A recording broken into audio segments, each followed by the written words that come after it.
dear students, welcome to online classes of SRS at School.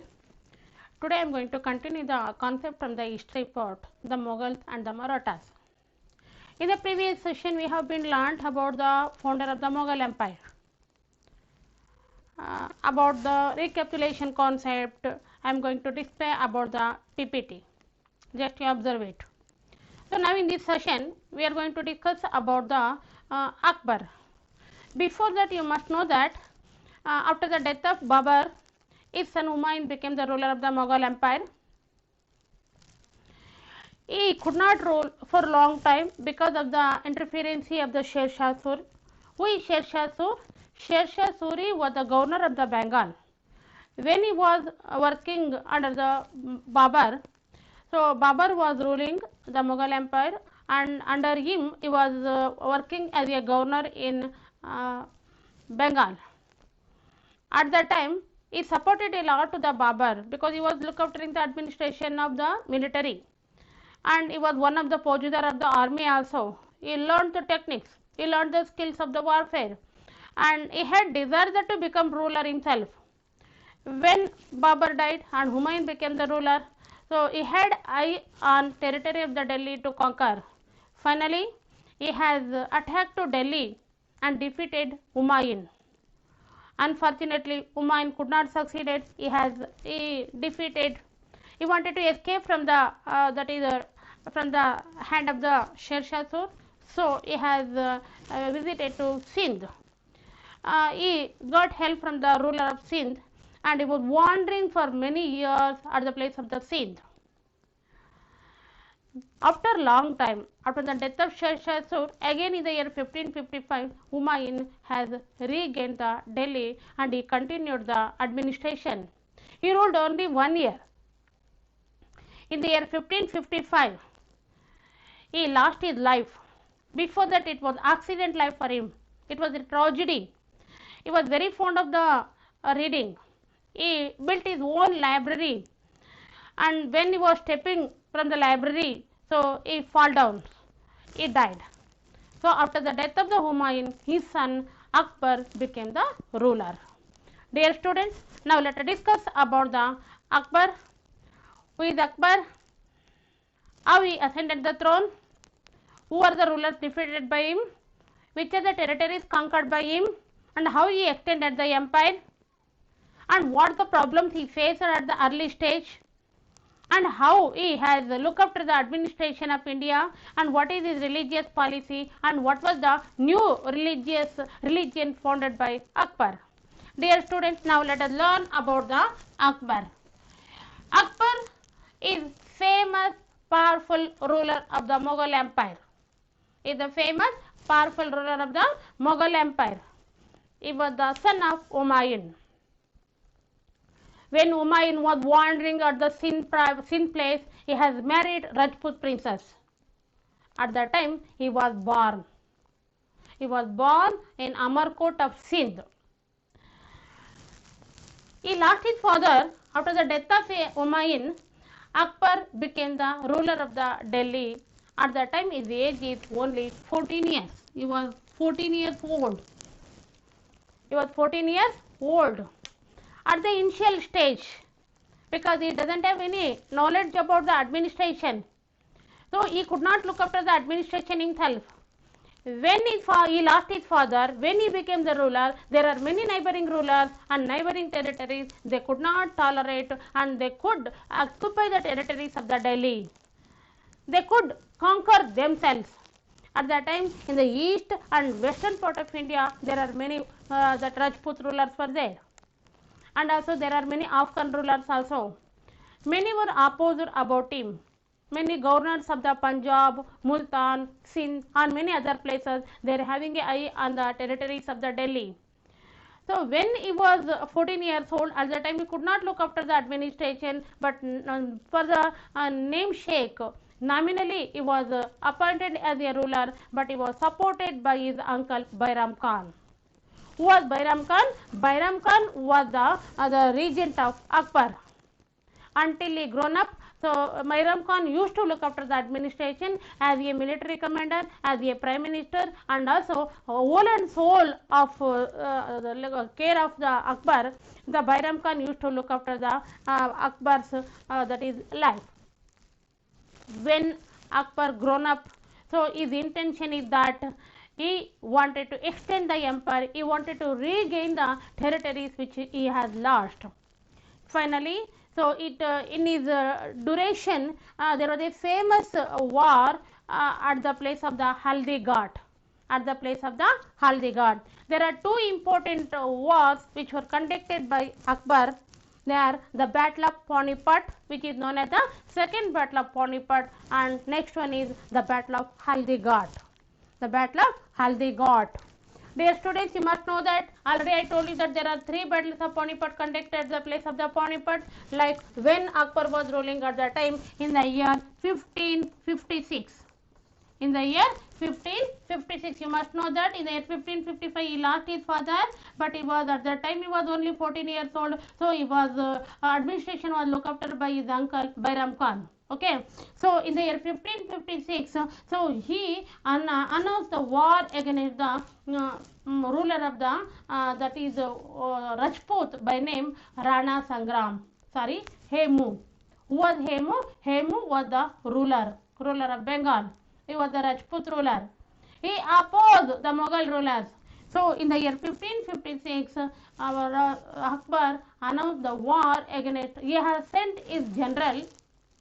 And also he announced the war against the Hemu, and Hemu was defeated by Akbar in the year 1556. It was a memorable war by Akbar. So in the second battle of Panipat, Hemu defeated. His entire empire was occupied by Akbar. Again, another most important the battle was that Battle of Haldi Ghat. Battle of Haldi Ghat. It was conducted between Akbar and also the Pratap Singh. Who was Pratap Singh? Pratap Singh was the ruler of the Bengal. And also his father Rana Uday Singh. Who was Rana Uday Singh? Rana Uday Singh was one of the famous Rajput ruler. So after the death of Rana Uday Singh, Akbar had eye to conquer the territory. So he now announced the war against that Rana Pratap, and he sent his general Asif Khan and many others. Finally, at the Haldi Ghat, the Rana Pratap Singh was defeated.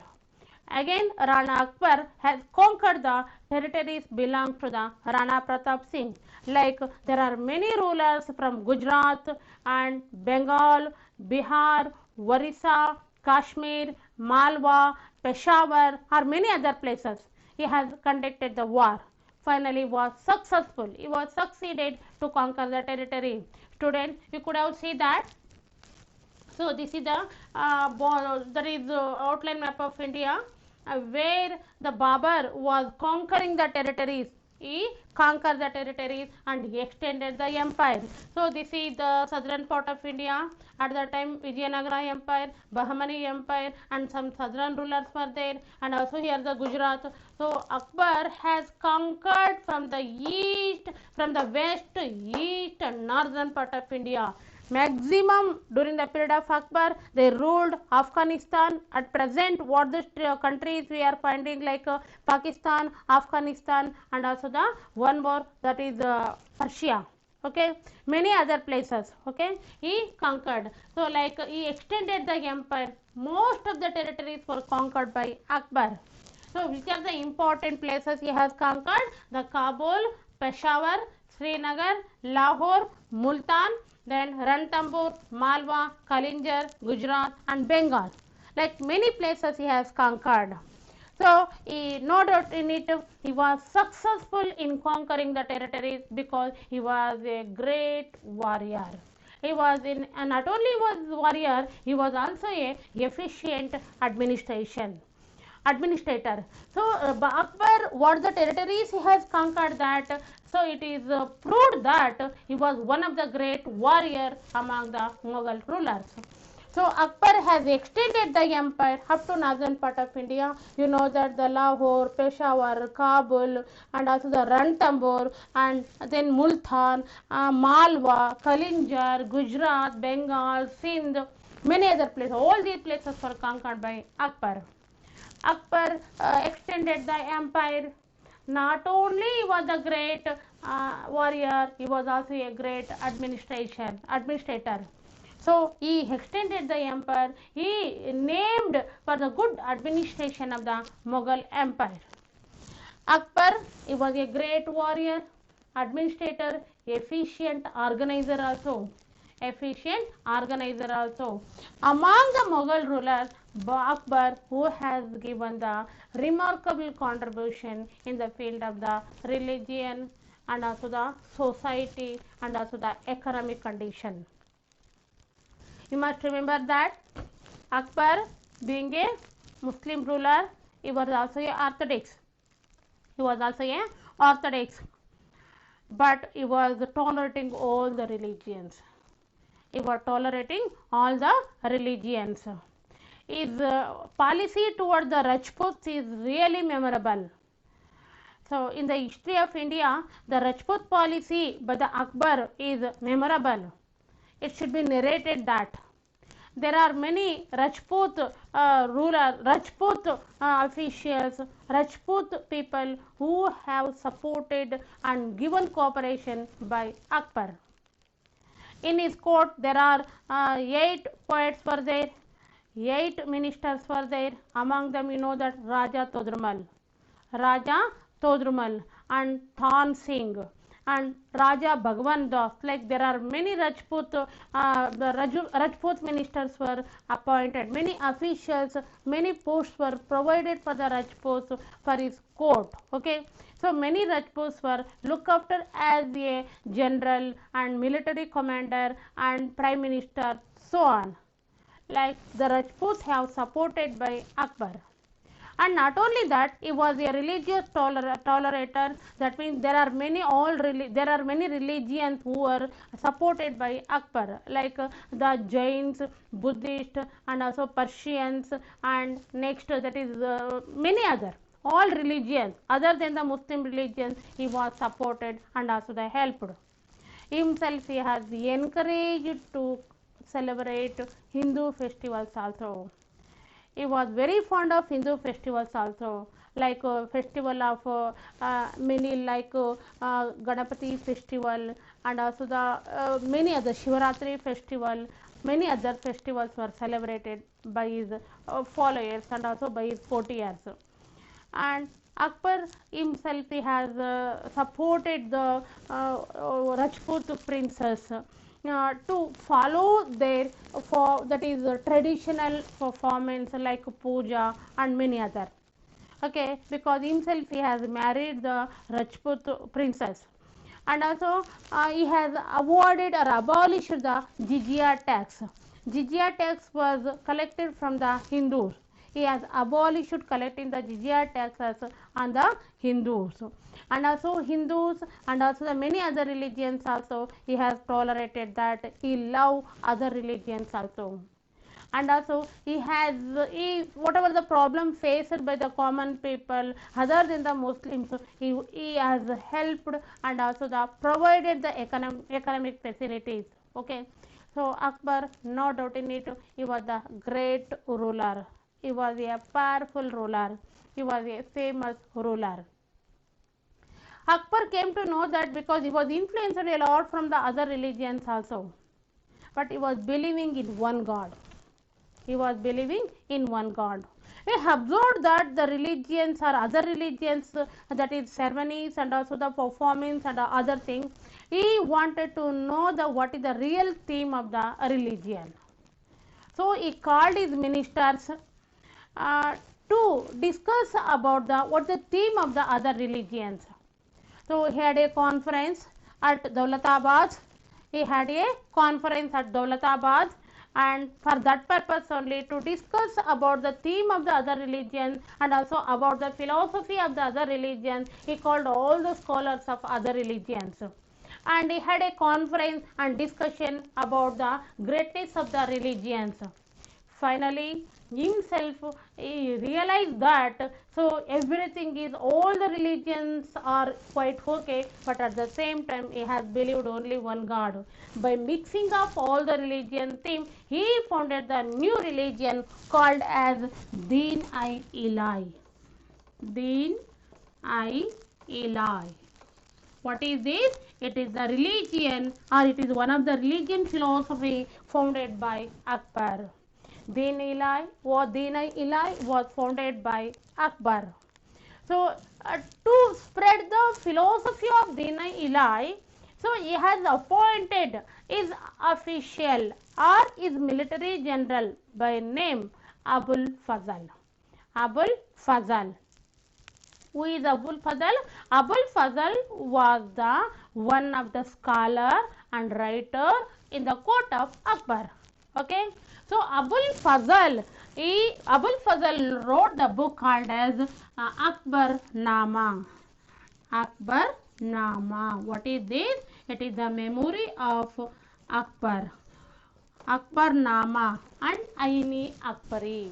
Aini Akbari and Akbar Nama was a great works of Abul Fazl, and also these books or works provided sources to study about the Akbar administration. Okay, so Abul Fazl has taken risk to spread the religion of Din-i-Ilahi.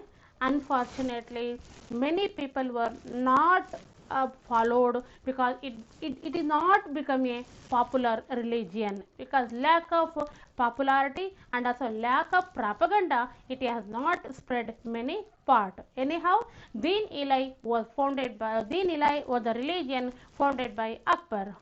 And also you must remember, children, the new city Fatehpur Sikri, it is one of the holy place of the religion, holy place of the Muslim religion.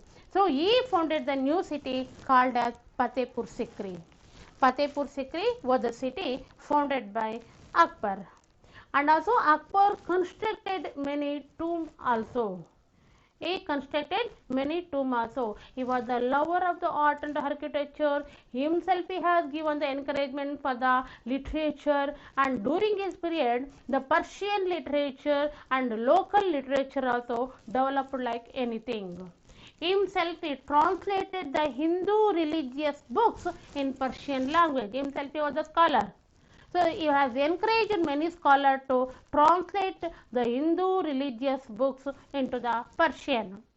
Okay, and other languages also developed during the period of the Akbar. Akbar was one of the greatest administrator also. His administration also at present it is the role model administration. Most of the administrative arrangement was followed by that is what the Sher Shah has introduced. The administration, same thing was followed by Akbar also, but little bit he has changed. And also he avoided the, that is collect the taxes from the Hindus at the Doab region. At the Doab region, so Hindus should be give the taxes. The tax was cancelled by Akbar. Okay, so Akbar, no doubt in it, he was a great administrator, and also he was the warrior. He waged many wars against the neighboring rulers and conquered many. Rajput rulers were defeated by Akbar. So Akbar extended the empire in the north, west, and also the eastern part of India. Many Rajput rulers and other rulers also, they were defeated by Akbar. So by waging many wars, he extended the empire. He extended the empire. Just you see that you could have see the outline map of India and how he has extended except to South India. So most of the territories he has conquered. Okay, students, dear students. So who was Akbar? Akbar was the son of the Umayun. Okay, and also he ascended the throne at early age, but he could not look after the administration. So his uncle Bairam Khan has supported. He became the regent of Akbar and used to help Akbar in the warfare. Okay, so in this class we have learned about the Akbar, and I'm going to give you some questions as home fun. Listen to me, then you answer it. Where was Akbar born? Where was Akbar born? Name the two famous battles conducted by Akbar. In which year the second battle of Panipat conducted between whom? Which of the territories were conquered by Akbar? Which was the new religion founded by Akbar? Name any Rajput ministers who adored in the court of Akbar. For these questions, you should answer it. You should submit for the correction. Thank you, students.